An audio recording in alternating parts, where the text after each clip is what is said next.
মা আমি আসছি তাহলে, আমি রান্না বান্না সব করে রেখেছি, আপনি সময় মতো খেয়ে নেবেন। আসছি। এ কি বৌমা, তুমি এত সেজে গুজে কোন রাজকার্যে যাচ্ছ শুনি? কেন মা, আপনাকে যে আমি পরশুদিনই বললাম আজকে আমার বান্ধবীর বিয়ে, আমি সেখানেই যাব। হ্যাঁ কয়েছো, কিন্তু আমি হ্যাঁ বা না কোনো উত্তর দিয়েছি? হ্যাঁ কিন্তু মা আপনি তো নাও করেননি।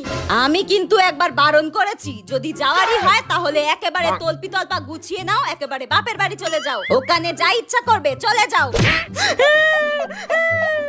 মনে হচ্ছে শাশুড়িটাকে। মা শুনুন না, আমাকে প্লিজ যেতে দিন না মা, আমি পার্লার থেকে 5,000 টাকা দিয়ে মেকআপ করে এসেছি। কি? কত টাকা দিয়ে মেকআপ করেছো তুমি বিয়ে বাড়ি যাবে বলে? এই রে কেলেঙ্কারি করে ফেললাম মনে হচ্ছে। না না না 5,000 না, 50 টাকা 50 টাকা 50 টাকা দিয়ে এসেছি।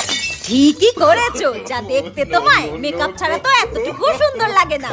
শাশুড়ির বাচ্চা শাশুড়ি, মনে হচ্ছে গলা টিপে একেবারে মেরে দিই।